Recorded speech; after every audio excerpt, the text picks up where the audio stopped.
Hello and welcome to this session on holders of information.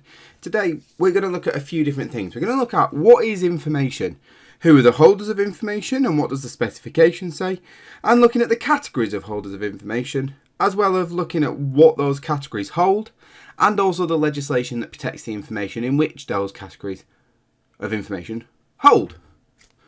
Lots of holders of information said there all at one time.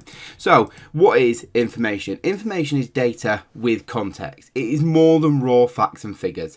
If I said to you, Brown, 9, Crescent, RH11, you might think, that doesn't really make any sense. It's literally just data. But if I said it was a lady with brown hair, brown eyes, she lived at number 9 in the Crescent, at RH11 postcode, you would suddenly have some information, and that's the difference. Data doesn't necessarily make sense, so there's a lot of ambiguity towards it. It could be that she had a brown coat on and she had brown hair, or it could be that she had brown shoes and a brown top.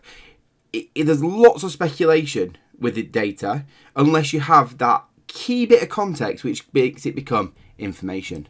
So, holders of information. Well, the specification says for this section, 1.1, you need to know the categories of holders, the location of the holders, and the comparison of technologies available and access issues across the global divide. That's my favourite bit of this section, talking about the global divide and the digital divide. And I'm looking forward to talking to you about your understanding of that, your families. I've done this before, about how your families, your backgrounds, your makeup really links into the way in which we can look at the holders of information. So first of all, let's look at the categories. Well, we've got individual citizens. I struggle with the word citizens now. It's been branded by Manchester City as their fan base, and that makes me uncomfortable. But individual citizens, and in this sense, we're talking about citizens of the country.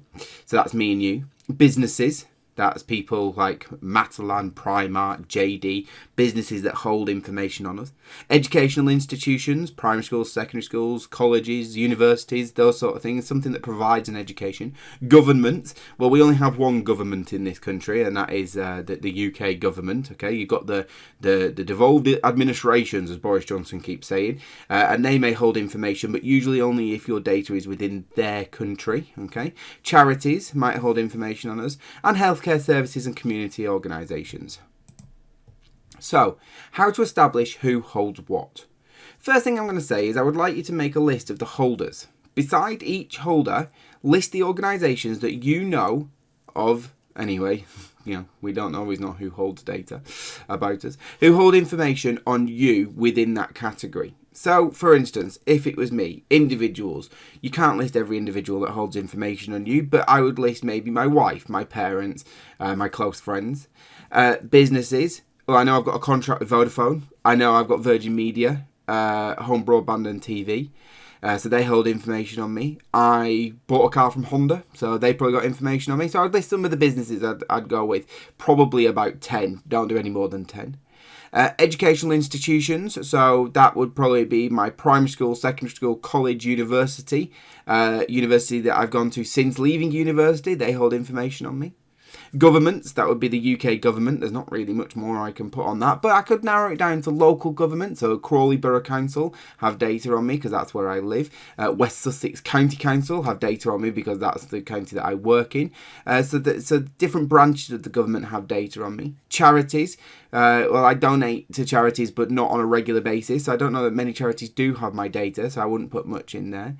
Healthcare services, I would put in the NHS. I'd put in my doctor's name. I'd put in my dentist's name. And suddenly when you look at that, you think, goodness, there is a lot of people who have my information. And like I've said in this slide, they're just the ones that you know about, because we've all been subject to those emails that come through that say things such as unsubscribe here. And you think, well, I never actually subscribed. Or did I? Or has my data been sold? And we're going to come on to that later on. So that's your first task, to make that list and just to have a look at it. Another link for you to have a look at is this website here at the bottom, csnewbs.com/ctech-1-1, so on and so forth. That section there has got a really good breakdown of these holders of information. Okay. Okay, legislation. What piece of legislation bounds the holders of information? And what are the key principles of that legislation? Identify that legislation, please, and look at the key principles that are within it. Where does that legislation protect our data? Is it in the UK? Is it just in England? Is it in Europe? Is it in the world? How big is that piece of legislation? Could you create a letter or a guide to any of the holders of information that you've stated from 2 slides ago? And then can you tell them how they can adhere to the legislation that you found? Thinking about the principles. Think of this like an 8 or a 10 marker, explaining how a company or a holder of information can adhere to legislation. Break down the principles and have a think very clearly about what you're telling them to do. If one principle doesn't apply to them, then you can mention it, but you don't need to go into too much detail. And I want you to think about this bottom question as the final point. Do the methods in which holders of information can adhere to the legislation differ between holder to holder? So does an individual citizen have different methods to adhere to the legislation than, say, the government or a charity or healthcare? Don't forget, for more support, you can go to www.hazelwickcp.org. And if you've got any questions, please don't hesitate to get in contact. Thank you.